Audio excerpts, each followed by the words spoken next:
여러분의 역사 완성자 유수환입니다. 너무너무 반갑습니다, 여러분. 지난 시간 강의가 조금 길었죠. 예, 그래서 여러분들이 제가 이제 페르시아 전체적인 거, 아케메네스 왕조 페르시아, 그다음에 사선 왕조 페르시아에 대한 설명, 그거 구분하는 거 중요히 말씀드렸고요.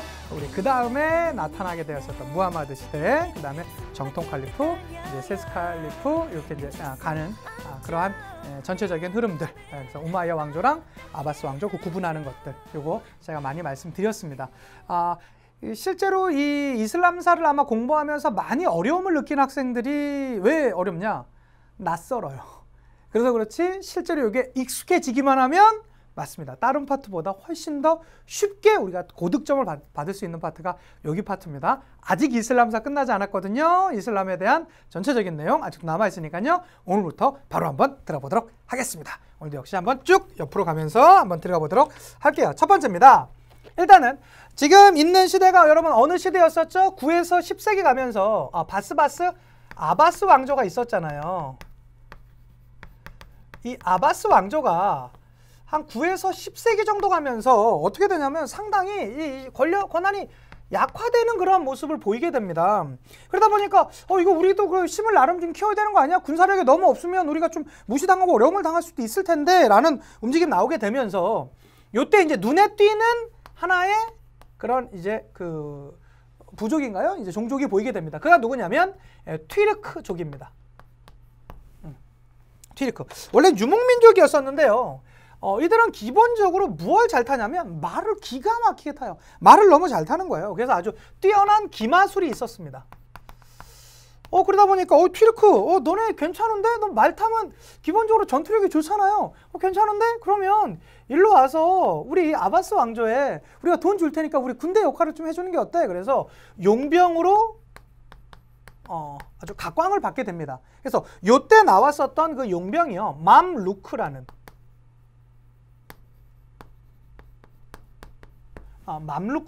그런 이제 말로 들을 정도로 그렇게 이제 불려짐을 받게 되었습니다. 어쨌든 이러한 상황이었어요. 그런데요, 이게 아바스 왕조 입장에서는 범새끼를 키운 겁니다.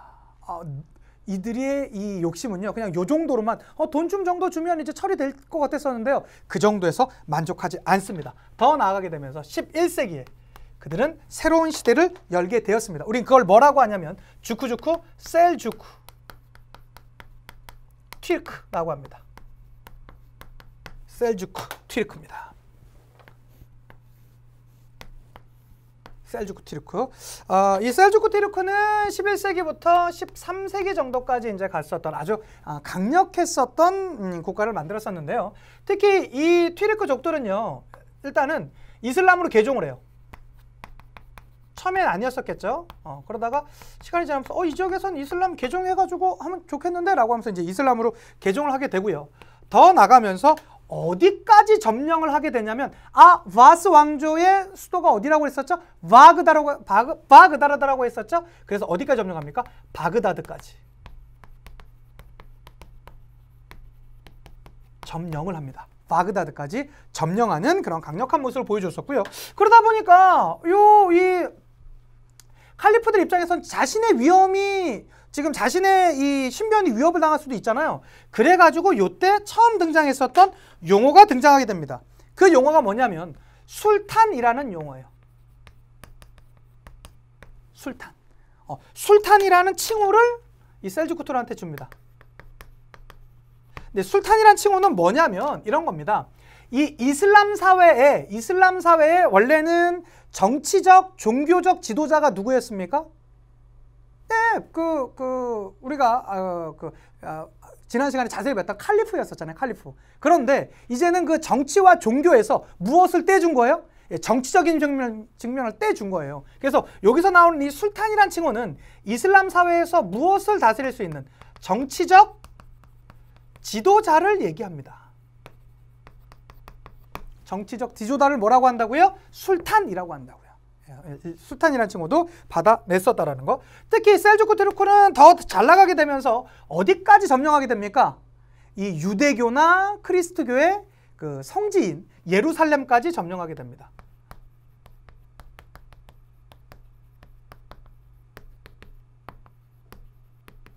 자, 예루살렘까지 점령하게 되다 보니까 아니 그 그리스도교 입장에서는 이것에 대해서 상당히 저항하는 모습이 나올 수밖에 없었겠죠. 그래서 이 예루살렘 점령은요, 시간이 지나면서 어디와의 사이가 이제 계속 마찰이 오게 됐을까요?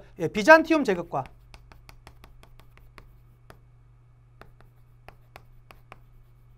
마찰은 불을 보듯 뻔한 거였습니다. 자, 결국에는 시간이 지나면서 이 예루살렘 점령은요, 비잔티움 제국과의 마찰이 나오게 되면서 이건 시간이 지나면서 뭐의 또 원인이 되기도 합니까? 맞습니다. 십자군 전쟁의 원인이 됩니다.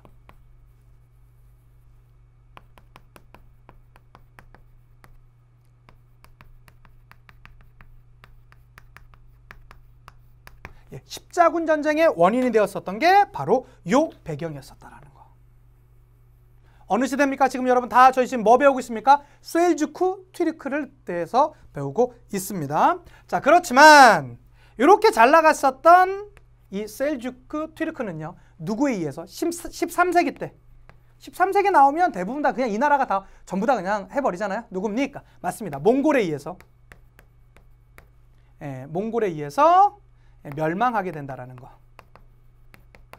요거까지 하나 잘 봐주셨으면 좋겠습니다. 좋습니다. 지금까지 셀주크 튀르크였습니다.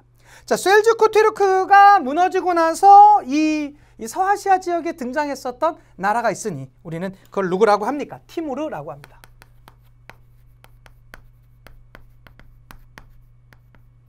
티무르 제국입니다. 티무르 제국입니다. 이 티무르는요, 티무르 제국은 이 티무르가 만든 것인데요. 이 티무르는 좀 되게 인상적인 인물입니다. 왜 그러냐면 되게 복잡해요. 왜 복잡하냐면, 티무르는 자신이 이 몽골 제국의 부활을 갖고 오겠다라고 하면서 등장하거든요. 그래서 몽골이 갖고 있었던 그런 제도적, 관습적 이런 것들을 전부 다 수용해서 국가를 세우려고 합니다. 그런데 그는 튀르크족이에요. 튀르크 출신. 그런데 종교는 이슬람교예요. 그러니까 이게 뭔가 한 인간인데, 보통 저 같으면 전 서울에 태어나서 그냥 대한민국 갖고 있는 그런 이제 멘탈리티나 이런 것들이 다 있잖아요. 똑같은 게 있을 거 아닙니까? 그런데 그는요, 그러니까 기본적으로 존경하고 자기가 만들고 싶은 거는 몽골 제국의 부활이에요. 그러니까 이제 몽골 제국의 풍습이나 혹은 그들의 뭐 전투 기술 이런 것들을 많이 참여했을 것입니다. 그런데 자기의 그 혈연적인 것은 누구예요? 튀르크족이에요. 그리고 믿는 종교는 이슬람교예요. 좀 약간 재미있는 인간이 바로 이 티무르였습니다. 아주 광대한 영토를 소유했던 사람이 바로 이 티무르가 되겠습니다. 그는요, 무엇을 선언했다고요? 몽골 제국의 부흥을 선언합니다.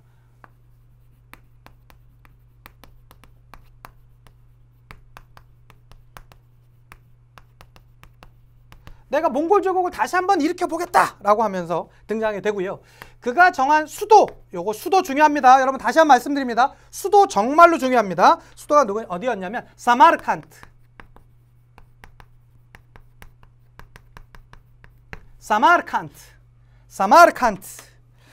이거 제가 어젯밤에도 고민을 해봤는데 나올 게 별로 없더라고. 근데 우리 인도 배울 때 그거 기억나세요? 사티. 남자가 죽으면 여성 불태워갖고 같이 죽였었다는 사티. 사마르칸트, 티무르, 사티. 이 정도밖에 못 기억했어. 제가 다음에 기회 되면 다시 공지에 올리도록 할게요. 어쨌든 사마르칸트, 티무르, 사마르칸트 이렇게 봐주시면 좋겠습니다. 역시 뭐 아까도 잠깐 말씀드렸다시피 그 티무르는요, 아주 광대한 영토를 소유했었고요. 이제 수도를 사마르칸트로 정하기도 했었습니다. 자, 그러다 보니까 이 광대한 영토를 차지하다 보니까 그는요, 이 동서무역을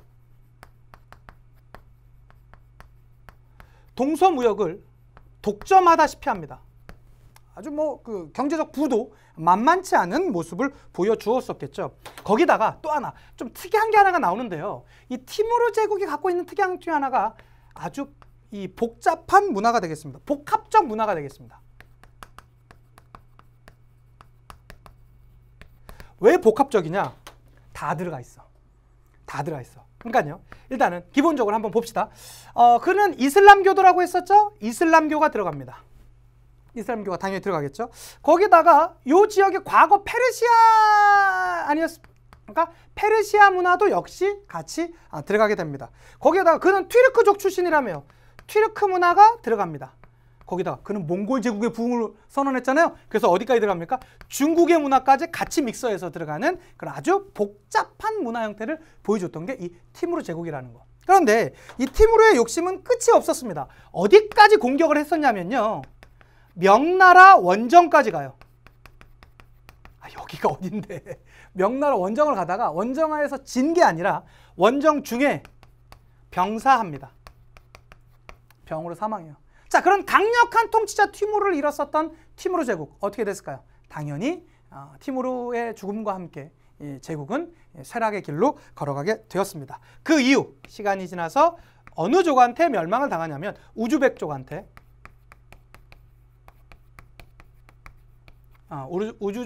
우즈베크족한테 멸망을 당한다라는 거까지 하나 더 기억해 두셨으면 좋겠습니다. 이게 티무르 제국이었습니다. 되셨죠?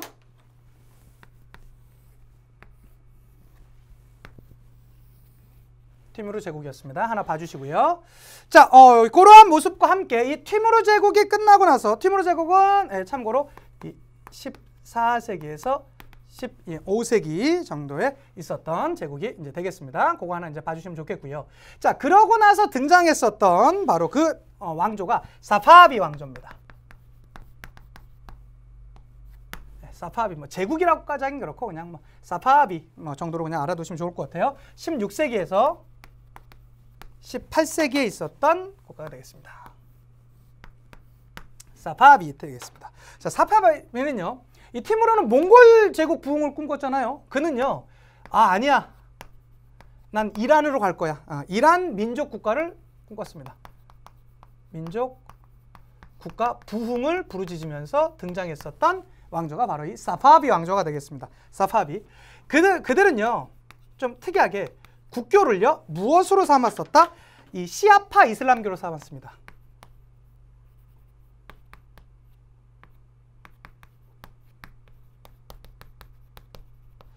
제가 지난 강의도 말씀드렸다시피 시아 이거 다수파입니까? 소수파입니까? 시아. 그냥 이것만 하나 생각하면 돼요. 김시아. 많이 없잖아요. 김순희. 많이잖아요. 이건 뭡니까? 소수파입니다. 실제로 지금도 이란은요. 이 시아파가 좀 더 주류예요.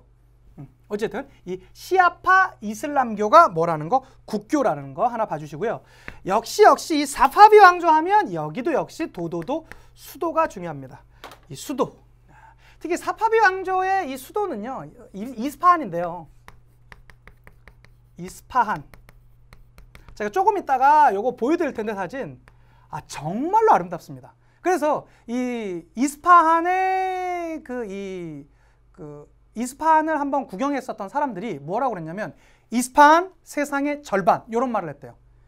그 조형물이나 이게 얼마나 아름다우면 만약에 이스파한을 못 보고 죽으면 세상의 절반을 못 보고 죽은 것이다 라고 할 정도로 아주 극찬을 했었던 게 바로 이 이스파한이 되겠습니다. 조금 이따가 한번 사진 자료 한번 같이 보여드리도록 하겠습니다. 자, 그들은 시간이 지나면서 바그다드도 탈환하기도 하고요. 탈환하기도 하고요. 그 다음에 이 바그다드 탈환보다는 사실 이 시험 문제 정말 잘 나오는 건 이 사파비 왕조 하면 뭐가 나오냐면 그들은요. 이 비단 산업 있잖아요. 비단 산업을 국유화합니다. 특히 비단 산업으로도 많이 알려진 게 바로 이 사파비 왕조가 되겠습니다. 그렇지만 이들도 역시 시간이 가면서 누구한테 멸망을 당하냐? 아프간족한테. 아프간족에게 망망망 멸망을 당한다라는 거. 여기까지가 뭐였습니까? 사파비 왕조였습니다. 여기까지. 별거 없죠? 그러니까 여러분 좀 보세요. 자, 셀주크 티르크가 있고요. 티무르가 있고 사파비 있었습니다. 자, 지금 저희는 요 한 3개 정도로 배웠었는데요. 자, 중요한 건 아직 이 튀르크족은 끝나지 않았습니다. 그래서 지금 이 셀주크 티르크, 티무르, 사파비 있지만 실제로 이 튀르크족은 셀주크 티르크만 있었던 게 아니라 오스만 예전에는 오스만 튀르크라고 배웠었는데 요새는 교과서에는 오스만 제국이라고 나오고 있습니다. 그 오스만 제국에 대해서 나와 있거든요. 오스만 제국에 대해서 한번 들어가 보도록 하겠습니다. 자, 오스만 제국은요. 사실 시작은 13세기에 해요. 그래서 사실은 이게 어디까지 가냐면 20세기까지 가긴 가는데 13세기는 사실은 그냥 뭐 이제 부족끼리 조금 있어서 사실 별다른 모습들은 보여주진 못했었습니다. 어쨌든 오스만 제국입니다. 그렇지만 이 오스만 제국은요. 어느 시대 때 오게 되면서 15세기 아주 그 유명한 메흐메트 2세가 오게 되면서 그들은 부흥의 날갯질을 하게 되었습니다. 그게 누구라고요? 메흐메트.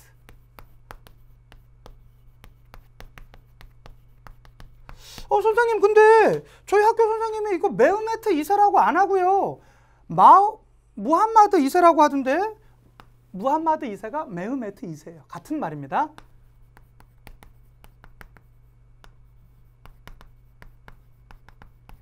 무함마드 2세가 메흐메트 2세입니다. 같은 말입니다. 그래서 그렇게 해주시면 되겠고요.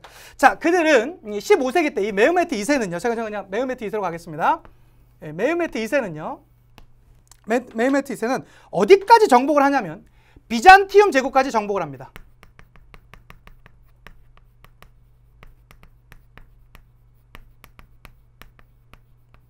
아마 아직 저희가 서양사를 배우지 않아서 모르시겠지만 이 비잔티움, 동로마 제국이 멸망한 게 15세기로 나와요. 그게 바로 이 오스만 제국한테 멸망을 당한 겁니다. 그 중심에 누가 있었다? 메흐메트 2세가 있었다라는 거 그거 하나 체크해 주셨으면 좋겠고요. 그래서 이 비잔티움 제국에 있었던 가장 대표적인 도시가 어디입니까? 콘스탄티노폴리스죠. 콘스탄티노폴리스를 이름을 무엇으로 바꿔버립니까? 무엇으로 바꿔버립니까? 맞습니다. 이스탄불로 바꿔버립니다. 이스탄불. 콘스탄티노폴리스를요. 콘스탄티노폴리스를 무엇로 바꿔버린다고요? 이스탄불로 바꾼 게 바로 요 15세기가 되겠습니다. 그 중심에 있었던 인물 누굽니까? 메흐메트 2세 기억해 두시면 되겠고요. 자, 그러다가 16세기로 가게 됩니다.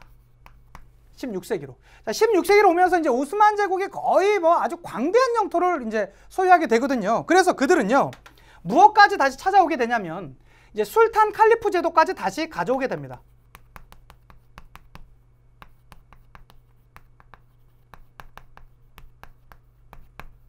선생님, 술탄 칼리프란 건 뭐죠? 저기 보세요. 저기 저 셀주크 투르크한테 이 칼리프가 술탄이랑 분리되지 않았었습니까? 술탄 제도를 이제 술탄 칭호를 주면서 셀주크 투르크한테. 그런데 이제는 이 술탄 칼리프제가 오면서 어떻게 오게 되었었다? 아하, 이제는 정치와 종교가 분리된 게 아니라 이걸 뭐라고 하죠? 정교 일치라고 하죠. 이제는 하나로 합친 모습을 보여주게 되었습니다. 그게 이제 술탄 칼리프 제도가 확립되었다. 술탄 칼리프 제도가 다시 한번 이제 부활하였었다. 이렇게 이제 얘기를 하고요. 그 다음에 여기에 16세기에 나오는 아주 중요한 인물이 있습니다. 이 인물 반드시 반드시 기억해 두셔야 될 텐데요. 그가 누구냐면 술레이만 1세예요.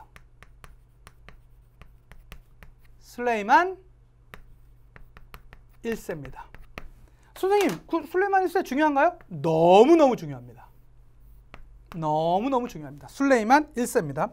그는요, 기본적으로 어디까지 정복을 했냐면 가리가리, 헝가리 정복합니다. 헝가리 정복하면서 이제는 유럽 지역으로 계속 이제 뻗어나가는 그런 모습들을 보여줬고요. 그 다음에 누구랑 이 힘을 합쳐서 이제 들어오냐면 교황하고요. 교황하고 에스파냐하고 이 연합부대랑 싸워서 전투를 벌여서 그 해전을 승리로 이끕니다. 좀 이따 보면 문제에서도 만날 수 있을 텐데요. 그 해전에서 이기게 되면서 어떻게 되냐면 이게 뭐 프레베자 해전이라고 하는데요. 해전 이름까지 필요 없을 것 같고 이 해전에서 승리하게 되면서 어떤 무역까지 이 지중해 무역을 독점하게 됩니다.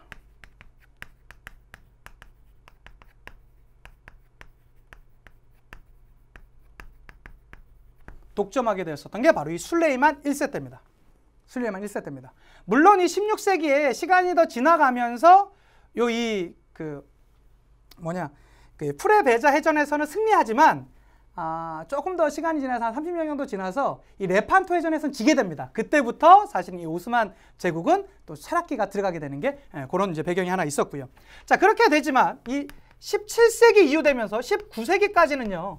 결국엔 이 오스만 제국은 상당히 쇠퇴의 모습을 보여주게 되었습니다. 자, 이 쇠퇴의 과정들 어떤 것들이 있었냐면 시간이 지나면서 헝가리를 상실합니다. 헝가리를 상실하는 그런 모습이 있었고요. 그 다음에 이 러시아가 지속적으로 남하해 오게 되면서 이 오스만 제국을 압박해 오게 되었습니다.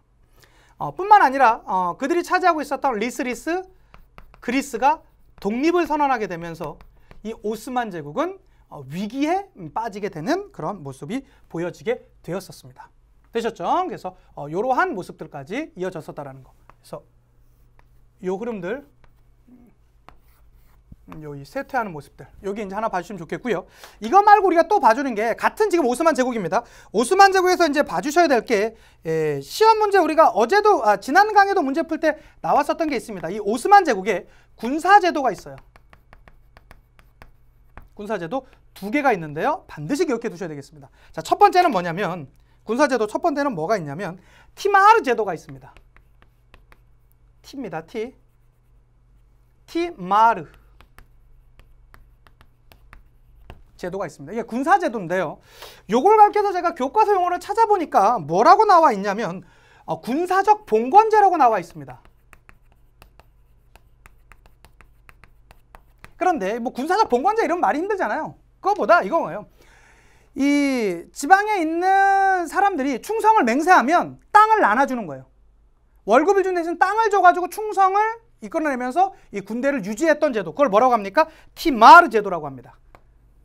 시험 문제 잘 나올 겁니다. 오스만 제국 하면 티마르 제도 나옵니다. 그 다음에 또 하나 나오는 게 예니체리가 있습니다. 예니체리가 있습니다. 요거는 술탄 친위 부대라고 나와 있는데요.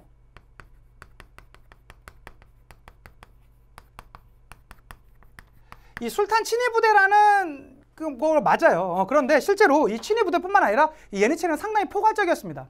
이 오스만 제국이 새로운 지역을 이제 점령을 하잖아요. 그럼 거기에 이 크리스토교 이 소년들이 있었을 거 아닙니까? 그들을 데리고 와서요. 개종시킵니다. 그리고 나서 술탄 친위 부대를 했었는데 이게 시간이 가다 보니까 이제 그냥 친위 부대로만으로 이제 머물지 않고요. 일들이 점점 확대시켜야 돼요. 그래서 뭐 행정 일도 시켰다가 뭐 공부하는 일도 시켰다가 점점 이제 확대되는 그런 모습이 있었었는데요. 어쨌든 오스만 제국하면 늘 나오는 게 예니체리. 요게 이 오스만 제국의 군사제도였었다라는 거 꼭 한번 같이 한번 체크해 두시고요. 군사제도였습니다. 그 다음에 또 하나 봐줘야 될 게 이 오스만 제국의 문화입니다. 오스만 제국의 문화하면 뭐 이 말 많이 지금까지 하면서 특히 이 서아시아 지역에 있는 나라에서는 많이 나왔었던 거지만 어떤 문화의 중심이었었다? 동서 문화의 위치적으로 보니까 뭐 할 수밖에 없었겠어요. 융합될 수밖에 없었겠죠. 이 동서 문화의 융합을 보여준다. 대표적으로 어떻게 이들이 비잔틴 제국을 잡았으니까 비잔티움 문화와 원래 이들이 종교가 뭡니까? 이슬람교 아닙니까? 이슬람교가 믹서돼서 나타나는 그런 모습들을 많이 보여주게 되는데요. 요렇게 나와 있는 사원 2개 정도는 기억해 두셨으면 좋겠습니다. 이게 어떤 사원이 있었냐면 술탄 아흐메드 사원이 있습니다.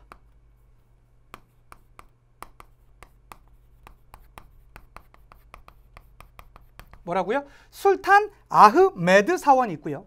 술탄 아흐메드 사원. 이게 동서 문화 융합입니다. 이슬람 문화와 이 비잔틴 문화가 이제 그 융합된 모습을 보여주는 것이고요. 그다음에 술레이만 사원이 있습니다.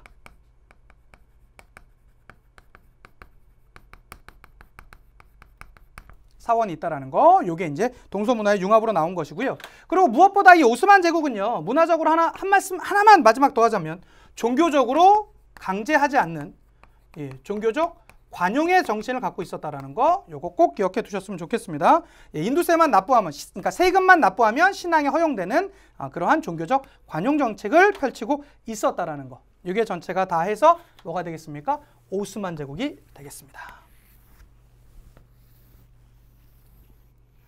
되셨죠? 좋습니다. 다시 한번요. 여기 한번 보시면 요 이제 흐름적으로 사실은 이 그 사파비 왕조가 안 나와 있는 교과서도 있더라고요. 근데 제가 분명히 또 어떤 교과서는 아예 안 나오는데 어떤 교과서도 되게 길게 나와요. 그래서 제가 어쨌든 다뤄드린 겁니다. 자, 보시자면 셀주크 튀르크와 티무르 제국 정도, 티무르 제국은 꼭 나와 있으니까요. 비교하시는 거 중요하고요. 그 다음에 오스만 제국과 셀주크 튀르크 요거 같이 비교하시는 것들, 요거 시험 문제 아주 주류로 나올 테니까요. 꼭 좀. 그 중에서도 이제 가장 중심에 뭐가 있었다? 오스만 제국이 있을 것이다 라는 거 한번 봐주셨으면 좋겠습니다.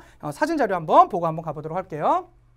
여기 보시면 이제 셀주크 튀르크의 발전입니다. 특히 셀주크 튀르크는요, 여기 일대, 여기 이 북부 지역 일대에서 이제 발전시켜 나갔었다라는 거 꼭 기억해 두셨으면 좋겠고요. 자, 이들이 오게 되면서 이제 어디까지 점령하게 됩니까? 뭐 사마르칸트, 뭐 이스파한 뭐 있겠지만 그 중에서도 맞습니다. 여기 예루살렘을 점령하게 되면서 결국에 이게 십자군 전쟁의 하나의 원인으로 작용했었다는 것도 한번 기억해 두셨으면 좋겠고요. 그 다음에 티무르 왕조 되겠습니다. 티무르, 사파비 왕조 같이 나오게 되는데요.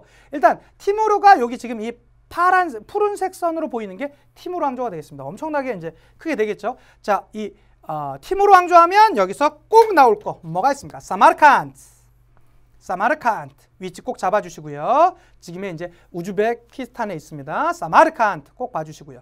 그 다음에 이 노란색으로 나와 있는 게 뭐죠? 사파비 왕조입니다. 사파비 왕조의 대표적인 게 뭐 있습니까? 이스파한. 네, 이스파한. 보세요. 이 사파비, 이스파한 보면 뭐가 있습니까? 사파비, 이스파한, 사파비. 이거 비슷하잖아요. 그래서 그냥 그렇게 봐주시면 좋겠고요. 그 다음에 이게 사마르칸트의 모습입니다. 이거 뭐 조그만한 게 있는데요. 여러분, 사람이 요만하네요. 이거 정말 저도 한번 꼭 한번 가보고 싶습니다. 근데 사실 여기가 우리나라에 뭐 관광이나 이런 것들이 많이 되진 않지만 한번 우리 기회가 되면 한번 꼭 가봤으면 좋겠습니다. 요게 이제 이스파한에 있는 그 이제 건축물인데요. 한번 보세요. 지금 사람이 요만합니다. 근데 이게 엄청나게 광장이 넓고 웅장하면서 이 모습들이 잘 나 있대요. 그래서 여기를 구경했던 사람들이, 이스파한을 구경했었던 사람들이 이걸 보고 뭐라고 하냐면 이스파한 세상의 절반, 이런 아주 극찬을 했던 게 바로 여기 배경이 되겠습니다. 한번 보시면 좋겠고요. 자, 이제 오스만 제국이 되겠죠. 오스만 제국이 여기서 이제 출발했다가 이 점점 커지게 됩니다. 이게 뭐 확장성을 보여주게 됩니다. 뭐 헝가리 지역 막 이제 장악했었고요. 그리고 이 지역 전체가 다 이제 오스만 제국으로 넘어갔었던 바로 그 배경이었었다라는 거 하나 봐주셨으면 좋겠고요. 예니체리. 그래서 이렇게 요 예니체리 나오면 바로 뭐였었다라는 거, 네, 맞습니다. 그 예니체리 나오면 그 오스만 제국이었었다라는 거 봐주셨으면 좋겠고요. 자, 이제 오스만 제국의 쇠퇴로 한번 들어가 보도록 하겠습니다. 자, 오스만 제국의 쇠퇴입니다. 자, 보세요. 원래 이 광대한 영토를 갖고 있었던 나라가 이 오스만 제국의 최대 영토인데요. 지금 어떻게 되고 있습니까? 지금 이 보라색으로 보이는 게 이 알제리 지역 지금 이제 상실했네요. 이게 19세기 초에 그리스도 이제 상실하게 됩니다. 자, 시간이 지나가면서 19세기 후반에서 20세기 초까지 어떻게 뭐 리비아, 이집트 이쪽에 있는 이 많은 지역까지 전부 다 이제 상실돼 있었고요. 지금은 한 요 정도가 남아서 20세기 초를 버티고 있었습니다. 자, 이런 상황에서 무언가 이거 개혁을 해야 되는 거 아니야? 뭔가 지금 우리 지금 이 오스만 제국에 너무나 지금 이게 위험해지고 있는데 무언가 변화가 있어야 되는 거 아니야? 라고 하면서 그들이 이제는 변화를 시도하게 되었습니다. 이게 오스만 제국의 근대화 운동 한번 들어보도록 하겠습니다. 오스만 제국의 근대화 운동입니다. 자, 여기는 이제 다 근대화 운동에 대해서 한번 들어갈 텐데요. 일단 오스만 제국 먼저 한번 들어가 보도록 하겠습니다. 자, 오스만 제국의 근대화 운동을 일단 들어갈 때 제일 먼저 등장하는 첫 번째 타자 뭐가 나오냐면 탄지마트가 있습니다.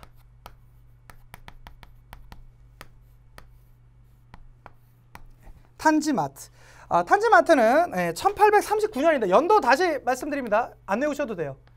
1839년도에 당시에 이 오스만 제국의 국왕이었었던 압돌 메지드가 이거 우리도 한번 개혁이 필요하다라고 하면서 일으켰었던 게 바로 이 탄지마트가 되겠습니다. 그래서 어쨌든 왕이 은혜를 내려줘서 지금 개혁을 하려고 했던 거 아닙니까? 그래서 탄지마트를 가르쳐서 다른 말로 뭐라고도 하냐면 은혜 개혁이라고도 합니다.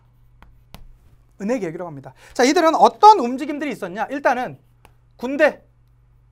우리가 지금 이렇게 지금 힘이 약한 거 군대에 문제 있는 거 아니야? 그 다음에 교육, 행정, 이런 이 모든 것들을 다 뭐 하기 위해서 개혁하자라고 하는 그런 개혁의 움직임들이 나오게 되었었습니다. 자, 그렇게 되면서 이제 제국의 부흥을 이제 주장을 하게 되었었고요. 다시 이제 얘기를 하게 되었었고요. 자, 요 흐름은 그대로 그 다음 시대로 넘어가게 되었습니다. 자, 그래서 등장했던 게 미드하트 파샤가 주장했었던 미드하트 파샤 헌법이 있습니다.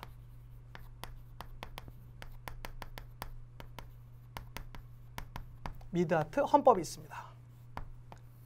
미드하트 파샤라는 사람이 이거는 이 정상적인 법을 가지고 헌법을 가지고 우리도 이제는 나름의 더 근대적인 방법으로 나가보자 라고 하면서 이제 주장을 했었던 것이겠고요. 자, 이 미드하트 헌법에 의해서 결국에는 이 오스만 제국이 무엇을 받아들이게 됩니까? 예, 맞습니다. 내각 책임제를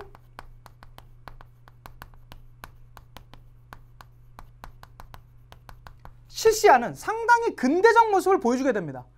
그러면서 입헌제 국가를 선포하게 되었었고요. 이제는 헌법에 의해서 통치받는 나름 상당히 근대적인 모습을 보여주었었던 게 바로 이 미드하트 헌법의 내용이 되겠습니다.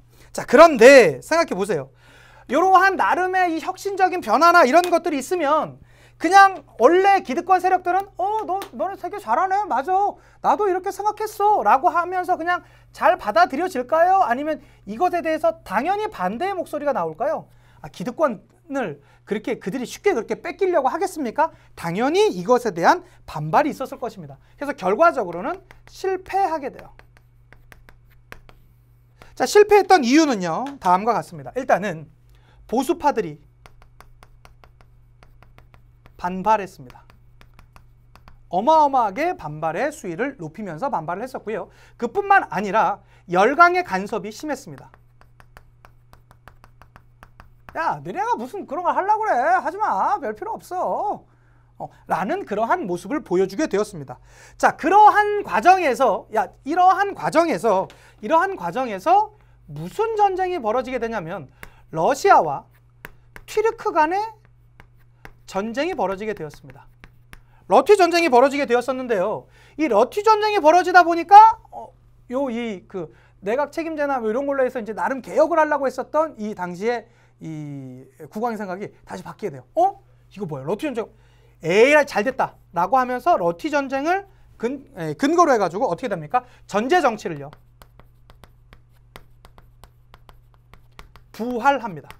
부활시킵니다. 좋아! 나 다시 아주 강력한 통치 힘으로 나갈 거야! 라고 하는 그러한 모습을 보여주었었던 것이겠죠.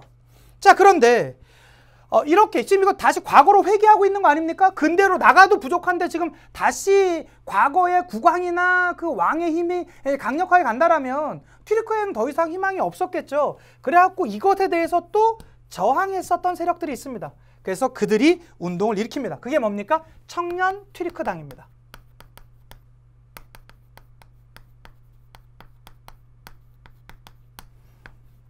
힘 있는 사람들이 청년 튀르크당에서 무엇을 일으킵니까? 혁명을 일으킵니다. 청년 튀르크당 혁명이 되겠습니다. 청년 튀르크당을 만들고요. 나름의 혁명적인 모습을 보여주게 되었습니다. 자, 청년 튀르크당은요. 어떤 것들을 주장하게 되냐면 지금 이렇게 가만히 있는 거 문제가 있습니다. 우리 과거에 만들었던 저 헌법 얼마나 좋은데요? 라고 하게 되면서 헌법을요. 부활시킵니다. 헌법을 부활시킵니다. 근데 헌법 부활뿐만 아니라 사실 보니까 우리나라 정말로 문제 있는 것들 너무 많았어요 라고 하면서 헌법 부활뿐만 아니라 여러 개혁의 칼날을 들이밀게 되었습니다. 그래서 여기서 나왔었던 여러 개혁들 중에 대표적인 게 이런 거예요. 일단 여성이 갖고 있었던 지위가 너무 낮았습니다. 여성의 지위를 상승시키는 모습을 보이고요. 뿐만 아니라 교육이라든가 언론 등등을 개혁시켜 나가는 그러한 모습들이 있었습니다. 자, 그런데 이런 움직임이 있습니다. 자, 이렇게 해서 나갔으면 좋았는데 결국에는 너무 과하면 또 부족하니만 못한 거가 바로 이런 거 아니겠습니까? 자, 이런 움직임으로 나가다 보니까 여기까지만 했으면 좋은데 더 나가게 되면서 어떤 움직임까지 나오게 되냐면 아주 극단적인 튀르크 민족주의가 나오게 돼요.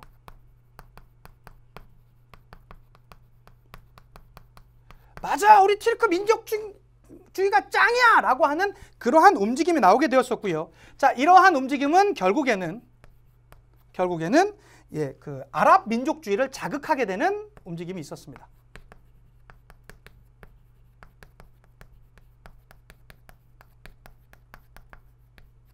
자극하게 되는 요 움직임이 있었다라는 거 하나 기억해 두셨으면 좋겠고요. 자, 이러한 과정에서 이제 20세기로 넘어갔었던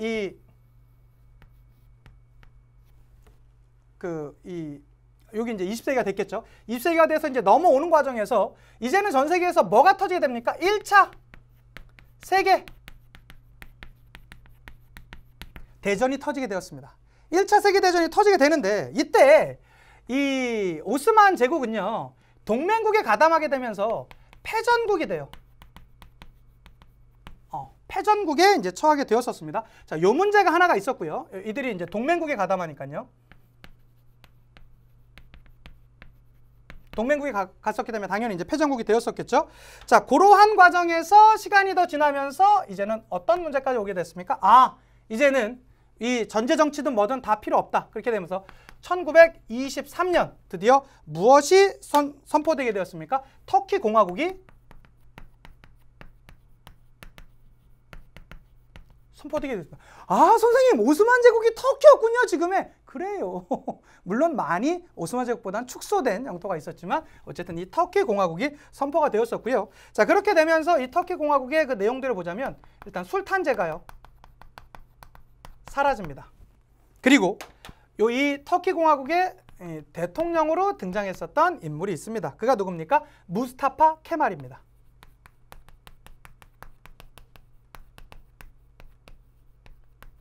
케말이 여기가 된다라는 거 하나 봐주시고요. 자, 여기 나온 김에 이거 그 팔레스타인 문제까지 같이 한번 처리하고 갑시다. 여기 나온 김에. 자, 여기 보시면 이 1차 세계대전에 패전국 나왔으니까요. 팔레스타인 문제 먼저 한번 다루고 갈게요.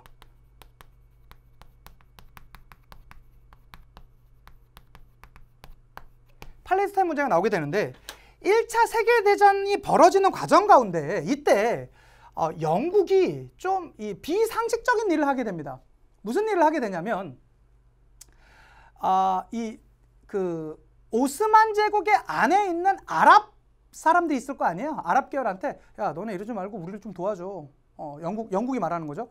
영국이 말하는 겁니다.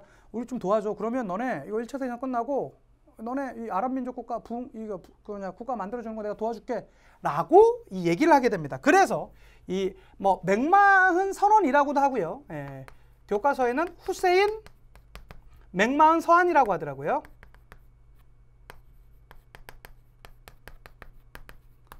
후세인 맥마흔 서한을 이게 작성하게 됩니다.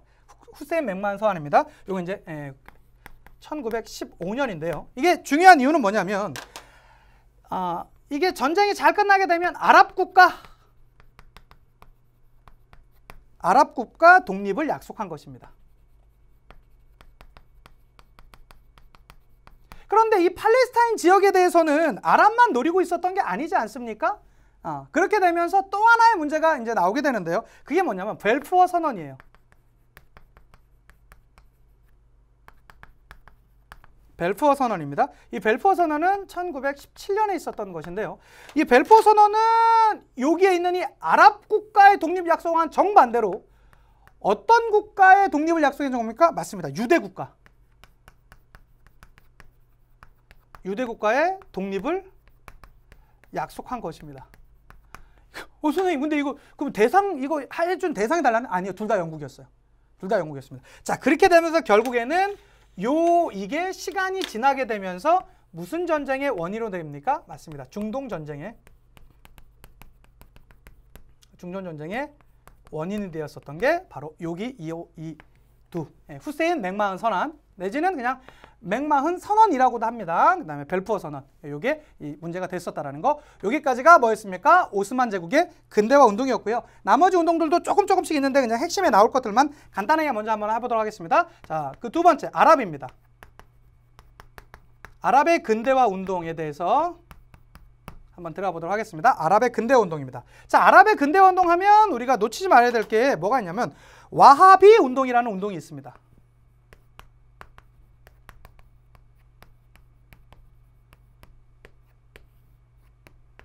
와하비 운동입니다. 자, 와하비 운동은 이 당시에 아랍 사람들이 무엇라고 주장했냐면, 야, 우리 지금 너무나 세속화되어 있는 거 아니야? 그럼 우리의 본질로 돌아가자. 본질이 뭡니까? 쿠란이죠. 쿠란으로 돌아가자 라고 외치는 약간의 초기에는, 이게 이제 시작됐던 초기에는 순수 종교적 초기가 잘 안 보이네요. 네, 초기, 이게 아랍의 근대화 운동입니다. 초기에는요, 이게 순수 종교 운동이었어요. 순수 종교적 성격이 더 강했습니다. 그런데 시간이 지나게 되면서 이 와하비 운동은요, 후기가 되게 되면서 무슨 운동의 가장 중심축으로 자리 잡게 됩니까? 맞습니다. 아랍 민족 운동으로 자리 잡게 됩니다.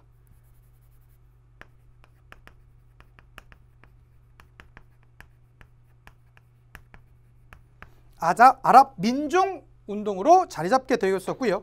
결국에는 이러한 아랍 민족 운동이 시간이 지나게 되면서 등장했던 게 그 사우디 왕국이 등장하게 되고요.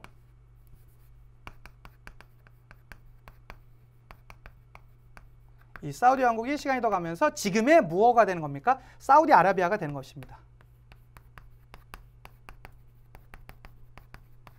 아라비아로 갔다라는 거. 이게 뭡니까? 아랍의 근대화 운동이 되겠습니다. 아랍의 근대화 운동, 여기까지 한번 체크해 주시면 좋겠고요.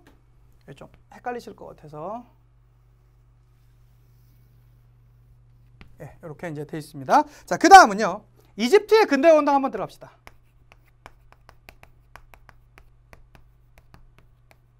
이집트의 근대화 운동입니다. 자, 이집트의 근대화 운동하면 두 명의 인물 기억해 두시면 되겠습니다. 첫 번째, 아마 여러분들 권투 선수를 많이 아실 거예요. 무하마드 알리. 무함마드 알리. 약간 그렇게 들리죠? 권투 선수 아닙니다. 무함마드 알리입니다. 자, 이 무함마드 알리는요, 어떤 걸 주장하게 되냐면, 여러 운동에 도와주게 되면서 이 이집트에 무엇을 얻어내게 됩니까? 자치권 정도를 얻어내게 되었습니다. 자치권 정도를 얻어내게 되었었고요. 여러 근대적 개혁도 시도하게 됩니다. 근대적 개혁도 있었다라는 거, 그냥 무함마드 알리, 이 정도 이제 기억해 두시면 되겠고요. 자, 이집트 민족 운동할 때 더 중요한 인물이 한 명 나오는데요. 그가 누구냐면 아라비 파샤입니다.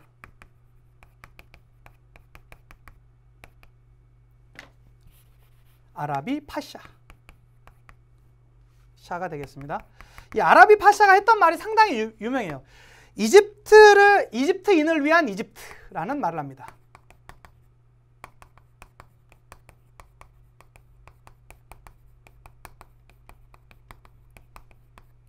이집트인을 위한 이집트를 만들자라고 이제 주장을 하게 되면서 결국에는 이 아라비 파샤의 그런 노력에 의해서 무엇까지 얻어내게 됩니까? 독립을 쟁취하게 됩니다. 예, 아라비 파샤가 이집트인을 위한 이집트 이런 거 나오면 이제 아라비 파샤라고 생각해 주시면 되고요. 독립을 쟁취했지만 나름의 한계점이 있었어요. 어떤 한계점이 있었냐? 이 이집트가 수에즈 운하라는 그 운하를 파지 않습니까? 그런데 그 운하를 파면서 막대한 양의 이 재정적인 어려움을 겪게 되거든요. 그래갖고 그거를 이제 주식을 팔게 되는데 그걸 영국인들이 팔게 되면서 그 운영권을 누가 갖고 있었습니까? 영국이 갖고 있었습니다. 그래서 그걸 계속 돌려달라고 하는데요. 아무리 독립을 쟁취했지만 이집트가 독립을 쟁취했지만 이 수에즈 운하 이제 운하의 운영권은요 누구한테 있었을까요? 맞습니다. 영국한테 계속 있었습니다. 물론 이 갖고 있었던 수에즈 운하의 운영권은요 이들이 언제 갖고 오게 되냐면 1956년 국유화를 선언하면서 완전히 그 이후에 이집트 것으로 갖고 오게 되었었다는 거 하나 더 체크해 주셨으면 좋겠고요. 됐고요. 자, 마지막입니다. 요쪽에다 쓰도록 하겠습니다. 마지막입니다. 이란의 근대화 운동입니다.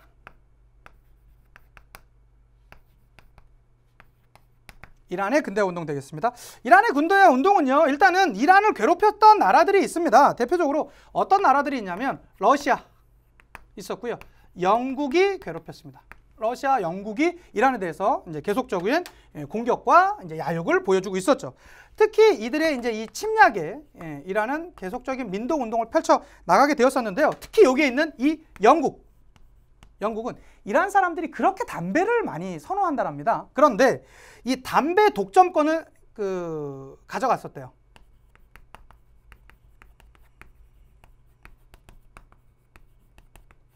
이 담배 독점권을 영국이 획득하게 됩니다.